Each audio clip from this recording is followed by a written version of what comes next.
खैर इत्थे जिहड़ा बचन कहे परथाए साखी, अगला शब्द है महापुरुष। ये दो शब्दां दा समास है। बेनती सुनियो, पंजाबी च असीं पढ़ने आ महापुरख ते संस्कृत विच है महापुरुष। दो लफ्जां दा शब्दां दा समास है महा और पुरुष। महा दा अर्थ हुंदा वड्डा ते पुरुष दा अर्थ असीं जाणने इत्थे पुरख है, इहदा अर्थ है इंसान। इहदा लफ्जी अर्थ हो गया वड्डा इंसान। जे इहदे होर अर्थ करने होण ते अखरी अर्थ ये करांगे नेक पुरुष, रूहानियत दे तौर ते उत्ते दर्दे ते पहुंचिया। महाराज कहंदे ने परथाए साखी महापुरख बोल दे। गुरमुख अर्थां वल ध्यान दिया जे कि महापुरुष इहदा अर्थ कईयां ने गुरु कीता। असल च तां सिद्धा अर्थ यही है भी कमाई वाला गुरमुख जन जिन्हों महापुरख कहने। अगे मैं बेनती थोड़ी जायज शब्द बारे करनी है। परथाए साखी महापुरख बोल दे। महापुरुष किसे दे बाबत भी कोई सिक्ख्या दे, किसे नूं भी उपदेश दे ते ओनू कदी ना सोचो ये एक बंदे वास्ते बोलिया, एक बंदे नूं कहे सांझी। वो जिहड़ा उपदेश है वो सारे संसार वास्ते साझा है। संबोधन एक नूं कीता है पर उपदेश सारियां दे कमाण वास्ते है। परथाए साखी महापुरख बोल दे, सांझी सगल जहाने, सारे जहान वास्ते वो सांझी है, उन्होंने सब ने ही कमाना है। थोड़ा जिहा इस दे आरंभ विच हुण अज शब्द आया है महापुरख। मैं बड़ी सीधी बात इस स्थान तो करनी चाहना कि साडे कोल, मैं एक दिन कहा सी, एक तां साडे कोल कोश ने। जदों असीं व्याख्या करने आ असीं कोश विचों देखने आ भी शब्द, इस शब्द दे अर्थ इस कोश विच की दिते ने। जिन्ना मर्जी कोई विद्वान होवे, कल्ले सी कथा करन वाले नहीं, यूनीवर्सिटी कॉलेजां विच खोजकार जिन्ने भी ने, जितने मर्जी सियाणे ने, उन्हां दियां घरां विच, उन्हां दे पुस्तकालयां विच देखियो बहुत सारे कोश पए होणगे। सारे कोश वो फिर वेखदे आ भी ये शब्द दे अर्थ कोश विच की दिते गए आ। साहब सच्चे पातशाह महाराज, मैं अर्ज आप नूं कीती, महापुरख दा अर्थ है नेक पुरख, वड्डा पुरख, उच्चा पुरख, चंगा पुरख असीं कहने। हुण उस तो इलावा श्री गुरु ग्रंथ साहिब दी बाणी विच महापुरख कौन है, इस गल नूं ध्यान नाल सुणियो। क्योंकि कई वारी जिस चीज़ दी कदर ज़्यादा पैन लग पे, जिस चीज़ दी वस्तु दी कदर ज़्यादा पैन लग पे, समय दे नाल सब तो ज़्यादियां ओदियां नकलां पैदा हो जांदियां। ये स्पष्ट है ना जी। बाजार विच मैं कह रहा, जिस चीज़ की डिमांड ज़्यादा होवे जां कदर बहुत ज़्यादा पैन लग पे, तुसीं याद रखियो दूसरे पासे वो भी लोग बैठे हुंदे आ जिस चीज़ की कदर पै रही है उसकी नकल बना बना के भी वो बाजार में चले आउंदे आ। पर इहदा मतलब ये नहीं कि जिहदियां नकलां बहुत हो गईयां ते असल उहदी जिहड़ी वो खत्म हो गई। नहीं प्यारिओ, असल गिनती विच घट मिलेगी पर उहदी अणहोंद कदी नहीं हुंदी, वो कायम जरूर रहिंदी है। इस तरह जिहड़ा महापुरख शब्द है, उंज मैं वैसे अर्ज करांगा जिहड़े सज्जन पढ़न नाल संबंधित रखदे आ, प्रिंसीपल धर्मानंद सिंह उन्हां दी एक किताब है सिख मत दर्पण। मैं उस विचों अज एक दो गल्लां करनियां ने, क्योंकि मतां कोई ये कहे भी अपने कोलों उस विच एक असल च अध्याय है महापुरख ते वो पढ़न वाला है। मैं थोड़ी जो दे विचों कुछ गल्लां लईआं। वो एक गल कहिंदे आ, यही गल उन्हां ने कही कि एक सवाल उठदा भी पुरख ते सारे ते महापुरख क्यों, सारे बराबर ने, ये महापुरख क्यों, वड्डा पुरख क्यों? ते उन्होंने फिर इत्थों गल शुरू की कि जिस चीज़ की कदर ज़्यादा होवे उस दी नकल भी बहुत ज़्यादा होण लग पैंदी। वो कहंदे आ देखो साडे दो हथ ने, साडे सारियां दे मानव शरीर दे, खब्बा ते सज्जा हथ है। हुण जे एक हथ दे विच आपां कस्तूरी जां गुलाब दा खिड़िया होया फुल जिहदी सुगंधी बहुत ज़्यादा है, असीं हथ च पकड़िया होवे एक हथ विच ते दूजे हथ दा हथ जिहड़ा मिट्टी दे तेल नाल लिबड़िया होवे, भरिया होवे, हथ तां दोनों इक्को ने पर याद रखियो तसीर दोनों दी हत्थां दे विच फर्क पै गया। जिस हथ विच सुगंधी है, कस्तूरी है, फुल ने, अतर है, याद रखियो ਉਹ ਹੱਥ ਜਿਹੜਾ ਹੈ ਉਹ ਲੰਘਦੇ ਲੋਕਾਂ ਨੂੰ ਆਪਣੇ ਵੱਲ ਖਿੱਚੇਗਾ ਤੇ ਜਿਹੜਾ ਹੱਥ ਹੈ ਤਾਂ ਹੱਥ ਹੀ ਮਿੱਟੀ ਦੇ ਤੇਲ ਨਾਲ ਭਰਿਆ ਹੈ, ਉਹਨੂੰ ਕਿਹੜਾ ਸੁੰਘਣ ਵਾਸਤੇ ਆਏਗਾ। ਇਹਨੂੰ ਫਿਰ ਥੋੜੀ ਜੀ ਹੋਰ ਮੈਂ ਬੇਨਤੀ ਕਰਾਂ, ਗੁਰਮੁਖੋ ਚਾਹੇ ਦੁਰਗੰਧੀ ਹੈ ਚਾਹੇ ਸੁਗੰਧੀ ਹੈ, ਦੋਨਾਂ ਦੀ ਆਪੋ ਆਪਣੀ ਤਸੀਰ ਹੈ। ਜਿੱਥੇ ਗੰਦਗੀ ਦਾ ਢੇਰ ਹੋਵੇਗਾ, ਕੂੜੇ ਦਾ ਢੇਰ ਹੋਵੇਗਾ, ਉਹ ਬਦਬੂ ਵੀ ਫੈਲਦੀ ਹੈ। ਤੇ ਯਾਦ ਰੱਖਿਓ ਜਿੱਥੇ ਸੁਗੰਧੀ ਹੈ ਉਹ ਸੁਗੰਧੀ ਵੀ ਫੈਲਦੀ ਹੈ। ਪਰ ਦੋਨਾਂ 'ਚ ਫਰਕ ਇੰਨਾ, ਜਿੱਥੇ ਗੰਦਗੀ ਦਾ ਢੇਰ ਹੈ, ਬਦਬੂ ਹੈ, ਉੱਥੇ ਲੋਕ ਇਕੱਠੇ ਵੀ ਖਿੰਡ ਜਾਂਦੇ ਆ, ਉਸ ਤੋਂ ਦੂਰ ਚਲੇ ਜਾਂਦੇ ਆ। ਤੇ ਜਿੱਥੇ ਸੁਗੰਧੀ ਹੈ, ਕੁਦਰਤੀ ਤੌਰ ਤੇ ਖਿੰਡੇ ਹੋਏ ਵੀ ਉਹਦੇ ਨੇੜੇ ਆ ਜਾਂਦੇ ਆ। ਬਸ ਆਹੀ ਲੋਕਾਂ ਦੀ ਤਸਵੀਰ ਹੈ, ਜਿਸ ਦੇ ਅੰਦਰ ਸੱਚਮੁੱਚ ਕੂੜ ਹੈ, ਵਾਸ਼ਨਾ ਦੀ ਬਦਬੂ ਹੈ, ਉਹ ਖਿੰਡਾ ਪੈਦਾ ਕਰਦਾ ਹੈ। ਜਿਸ ਅੰਦਰ ਪਰਮਾਤਮਾ ਨੇ ਨਾਮ ਦੀ ਸੁਗੰਧੀ ਪੈਦਾ ਕਰ ਦਿੱਤੀ, ਗੁਰਮੁਖੋ ਉਹ ਖੰਡਾ ਦੀ ਥਾਂ ਤੇ ਟਿਕਾ ਪੈਦਾ ਕਰਦਾ ਹੈ। ਇੱਥੇ ਇੱਕ ਹੋਰ ਅਰਸ, ਉਹ ਕਹਿੰਦੇ ਨੇ ਸ਼ਬਦ ਸੀ ਪਤੀ। ਕਿਉਂਕਿ ਮੈਂ ਥੋੜੀ ਜਿਹੀ ਦੀ ਬੇਨਤੀ ਕਰਨੀ ਚਾਹਨਾ ਇਸ ਸੰਬੰਧ ਵਿੱਚ, ਉਲਾਰੂ ਹੋ ਕੇ ਨਹੀਂ। ਸਾਡੀ ਅੱਜ ਇੱਕ ਮੁਸ਼ਕਲ ਹੈ, ਜੇ ਕੋਈ ਸਾਧੂ ਸੇਵਕ ਹੈ, ਉਹ ਗੁਰਬਾਣੀ ਵਿੱਚੋਂ ਤੁਕਾਂ ਹੀ ਉਹ ਲੱਭਦਾ ਹੈ ਵੀ ਸੰਤ ਦੀ ਮਹਾਨਤਾ ਕੀ ਹੈ, ਤੇ ਦੂਸਰੇ ਪਾਸੇ ਜਿਹੜਾ ਵਿਪਰੀਤ ਚੱਲਦਾ ਹੈ ਉਹ ਤੁਕਾਂ ਲੱਭਦਾ ਪਿਆ ਵੀ ਉਹਦੀ ਨਿੰਦਿਆ ਕੀ ਹੈ। ਦੋਨੋਂ ਖਲੋਤੇ ਆ, ਸ਼ਸਤਰ ਦੋਨਾਂ ਨੇ ਤੁਕਾਂ ਦੀ ਪਕੜੇ ਹੋਇਆ। ਤੇ ਮੈਂ ਕੋਈ ਇਹ ਨਹੀਂ ਕਿ ਮੈਂ ਬਹੁਤ ਕੁਝ ਜਾਣਨਾ, ਸਿਰਫ ਇੱਕੋ ਬੇਨਤੀ ਹੈ ਗੁਰਮੁਖੋ ਕਿ ਗੁਰੂ ਗ੍ਰੰਥ ਸਾਹਿਬ ਦੀ ਪਵਿੱਤਰ ਬਾਣੀ ਦੇ ਆਧਾਰ ਤੇ ਮੈਂ ਅਰਜ਼ ਕਰਾਂਗਾ, ਸ਼ਬਦ ਸੀ ਪਤੀ।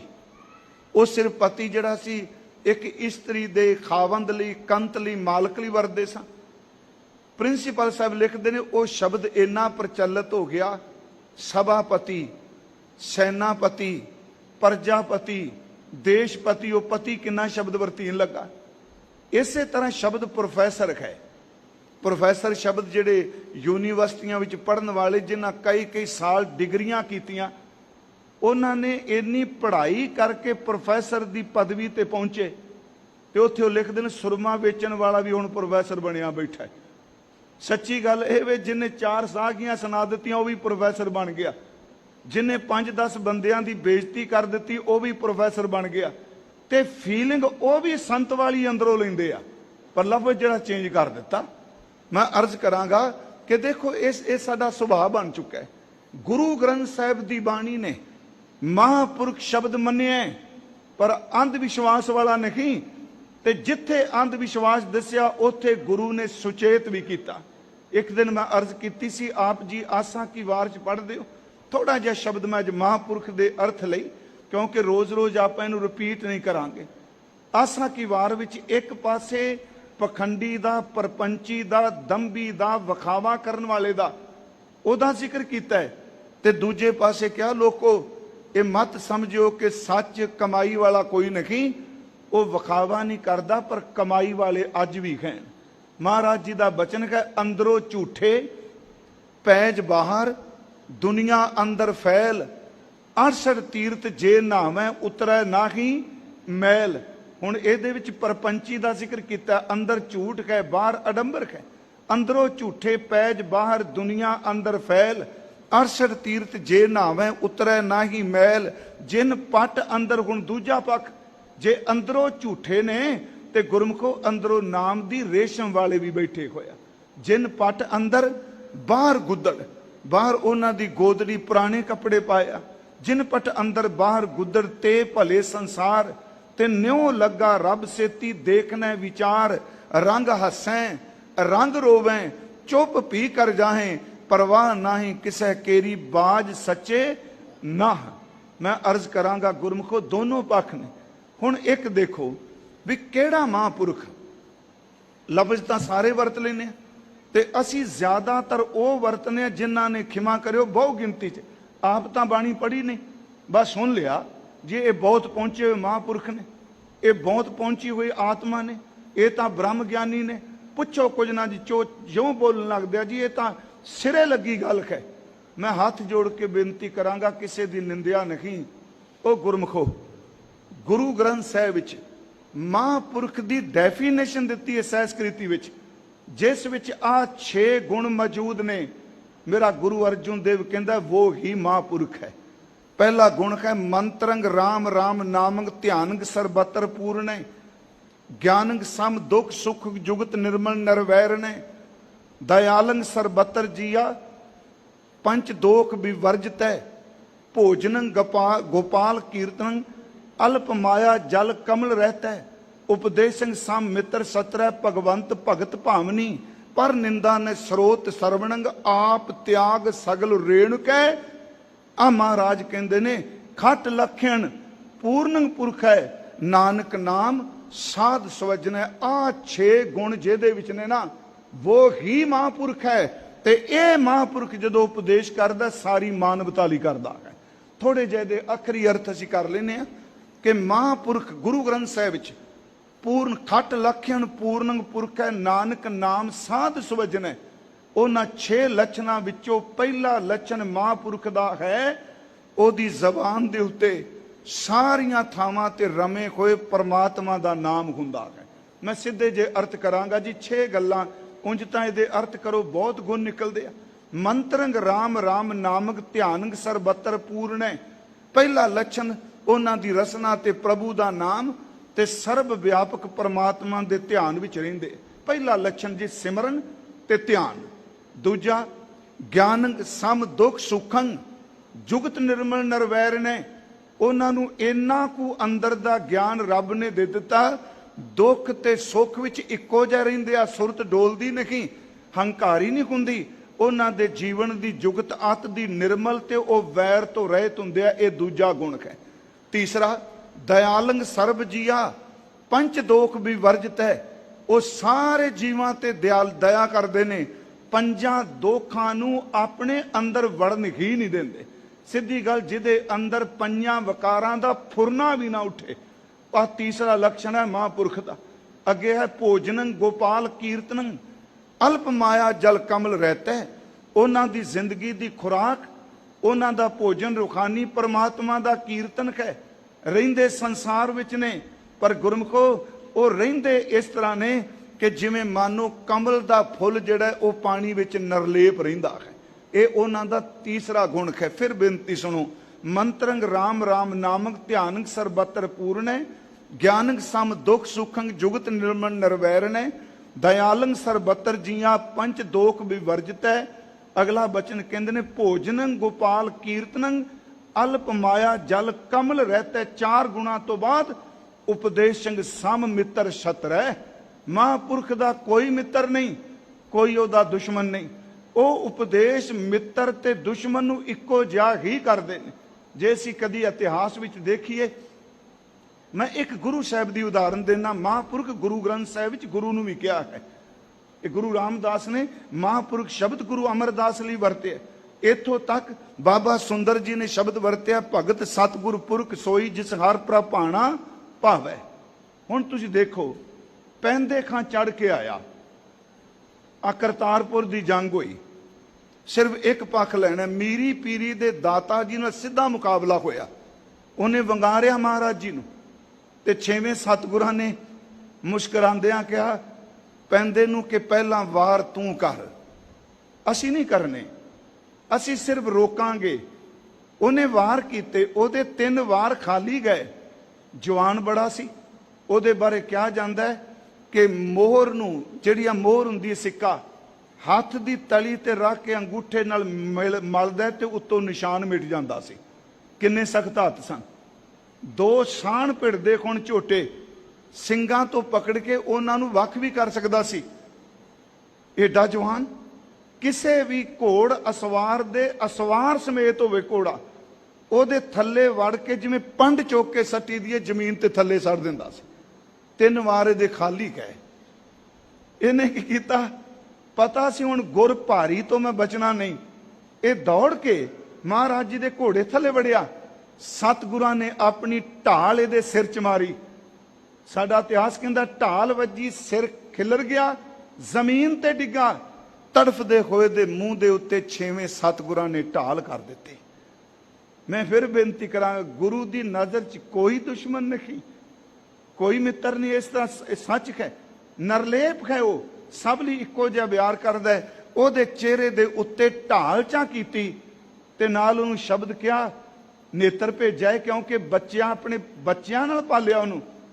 ਨੇਤਰ ਭਿੱਜਿਆਂ ਨਾਲ ਜਦੋਂ ਪੈਂਦੇ ਨੇ ਦੇਖਿਆ, ਬੋਲੋ ਦੇ ਫਰਕ ਰਹੇ ਸਨ।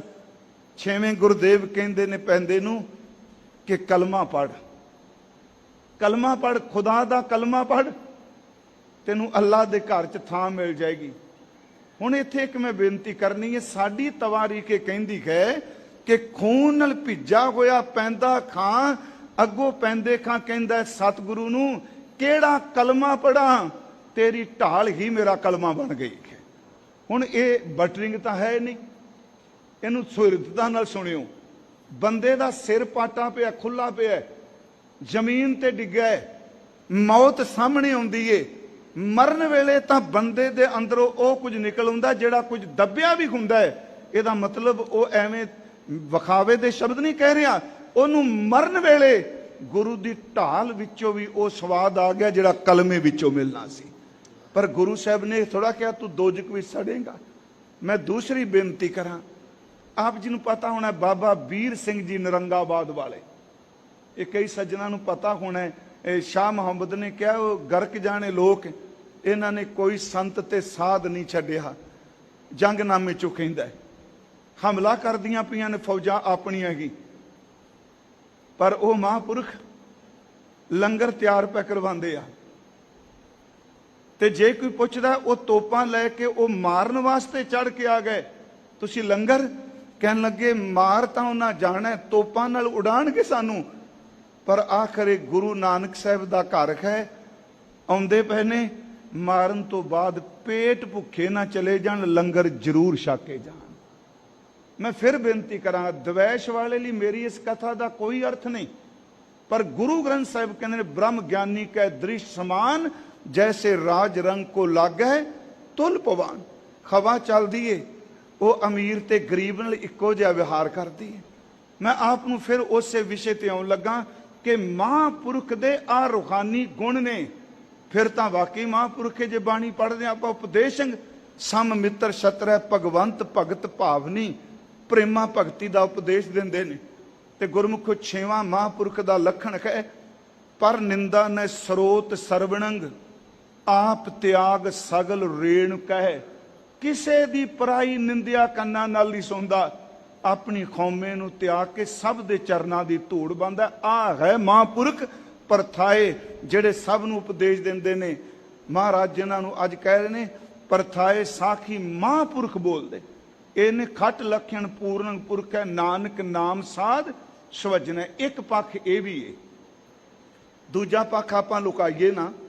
ਦੂਜਾ ਪੱਖ ਇਹ ਹੀ ਹੈ ਕਿ ਜਿਨ੍ਹਾਂ ਲੋਕਾਂ ਨੂੰ ਸ਼ਬਦ ਦੀ ਸਮਝ ਨਹੀਂ, ਬਾਣੀ ਦੀ ਸਮਝ ਨਹੀਂ, ਗੁਰਮੁਖੋ ਖਿਮਾ ਕਰਿਓ ਜੇ ਇਹ ਕਹੀਏ ਨਾ ਜੀ ਫਲਾਣੇ ਪਿੱਛੇ ਬੜੇ ਲੋਕ ਨੇ, ਕਿਉਂਕਿ ਇਸ ਭਾਰਤ ਵਿੱਚ ਬੰਦੇ ਦਾ ਰੁਤਬਾ ਲੋਕਾਂ ਕਰਕੇ ਜੇ ਕਿਸੇ ਬੰਦੇ ਦੇ ਪਿੱਛੇ ਕੋਈ 2-4 ਲੱਖ ਵੋਟ ਹੈ ਨਾ, ਆ ਭਾਵੇਂ ਜਿੰਨੇ ਮਰਜ਼ੀ ਵੱਡੇ ਖੱਬੀ ਖਾਨ ਕਹੀ ਜੋ, ਮੇਰੀ ਗੱਲ ਦਾ ਗੁੱਸਾ ਨਾ ਕਰਿਓ, ਕਰੋੜ 2 ਕਰੋੜ ਸਾਰੇ ਹੱਥ ਜੋੜ ਕੇ ਅੱਗੇ ਖਲੋਣਗੇ, ਬਾਬਾ ਜੀ ਕਰੋ ਕਿਰਪਾ। ਉੱਥੇ ਰੂਹਾਨੀ ਥੋੜਾ ਲੈਣ ਕੋਈ ਚੱਲੇ ਆ, ਤੇ ਪਤਾ ਇਹਨਾਂ ਨੂੰ ਵੀ ਹੈ ਮਸਟੰਡਾ ਹੀ, ਸੱਚੀ ਲੋ ਮੈਂ ਸਿੱਧਾ ਸ਼ਬਦ ਵਰਤਾ, ਪਤਾ ਹੈ ਕੁਝ ਹੈ, ਪਰ ਉਹ ਲਾਲਚ ਦੇ ਮਾਰੇ ਨਹੀਂ। ਗੁਰਮੁਖੋ ਜਦੋਂ ਕਿਤੇ ਦੁਨਿਆਵੀ ਤੌਰ ਤੇ ਵੀ ਅਸੀਂ ਦੇਖਨੇ ਆ, ਗੁਰੂ ਗ੍ਰੰਥ ਸਾਹਿਬ ਕਹਿੰਦੇ ਨੇ ਜਦੋਂ ਜਗਿਆਸੂ ਕਿਤੇ ਇਹੋ ਜਿਹਾ ਕਪਟੀ ਦੇ ਸਾਹਮਣੇ ਫਸ ਜਾਂਦਾ ਹੈ ਨਾ, ਫਿਰ ਅਫਸੋਸ ਵਿੱਚ ਕਹਿੰਦਾ ਹੈ ਜੇ ਮੈਨੂੰ ਪਹਿਲਾਂ ਪਤਾ ਹੁੰਦਾ ਇਹ ਪਖੰਡੀ ਸੀ ਤੇ ਮੈਂ ਕਦੀ ਇਹਦੇ ਨੇੜੇ ਹੀ ਨਾ ਲੱਗਦਾ। ਦੇਖੋ ਗੁਰੂ ਗ੍ਰੰਥ ਸਾਹਿਬ 'ਚ ਇੱਕ ਸ਼ਲੋਕ ਹੁੰਦਾ, ਇਹ 2 ਵਾਰੀ ਹੁੰਦਾ, ਮੈਂ ਜਾਣਿਆ ਵੱਡ ਹੰਸ ਹੈ। ਮੈਂ ਅਰਜ਼ ਕੀਤੀ ਪਾਠ ਭੇਦ ਦੇ ਅਰਥ ਇੱਕੋ ਜਿਹੇ ਹੈ। ਮੈਂ ਜਾਣਿਆ ਵੱਡ ਹੰਸ ਹੈ, ਇਹਦਾ ਮਤਲਬ ਕਿ ਭੁਲੇਖਾ ਲੱਗ ਸਕਦਾ ਜਗਿਆਸੂ ਨੂੰ। ਮੈਂ ਜਾਣਿਆ ਬੜਾ ਵੱਡਾ ਹੰਸ ਹੈ, ਮਹਾਂਪੁਰਖ ਹੈ, ਤਾਂ ਮੈਂ ਕੀਆ ਸੰਗ, ਤੇ ਇਹ ਕੀਤਾ ਸ਼ਬਦ ਵੀ ਆਉਂਦਾ ਹੈ। ਮੈਂ ਜਾਣਿਆ ਵੱਡ ਹੰਸ ਹੈ ਤਾਂ ਮੈਂ ਕੀਆ ਸੰਗ, ਜੇ ਜਾਣਾ ਬੱਗ ਬਪੜਾ ਤਾਂ ਜਨਮ ਨਾ ਦਿੰਦੀ ਅੰਗ। ਉੱਥੇ ਭੇੜੀ ਵੀ ਹੈ। ਜੇ ਮੈਨੂੰ ਪਤਾ ਹੁੰਦਾ ਇਹ ਬਗਲਾ ਹੈ, ਚਿੱਟੇ ਖੰਭਾਂ ਵਾਲਾ ਹੰਸ ਦਾ ਭੁਲੇਖਾ ਪਾਉਂਦਾ, ਮੈਂ ਕਦੀ ਇਹਦੇ ਨੇੜੇ ਵੀ ਨਾ ਜਾਂਦੀ। ਪਰ ਦੂਜੇ ਪਾਸੇ ਇਹ ਲੰਮਾ ਸਮਾਂ ਨਹੀਂ ਕੰਮ ਚੱਲਦਾ ਹੁੰਦਾ। ठीक है पैसा हो जाएगा, लोग पीछे आ जाएंगे, गड्डियां गुड्डियां वड्डियां सब कुछ हो जाएगा। पर गुरु ग्रंथ साहब कहता खंसा देख तरंदियां बग्गा पे आया चाओ, डुब मुवे बग बपड़े सिर तर ऊपर पाऊं। अर्ज है सिर्फ इन्नी क बेनती की, महापुरख है कमाई वाले हैं। गुरमुखो पता नहीं आ दरबार साहब की परिक्रमा विच उन्हां पिछे बंदे चार भी ना कल्ले ही तुरे फिरे होण। महापुरख के लक्षण ये नहीं कि वो पिछे भीड़ बहुत तुरदी है। मैं अर्ज की महापुरख विच ये 6 गुण जिहदे अंदर होण, वो कदी प्रगटावा भी नहीं करता।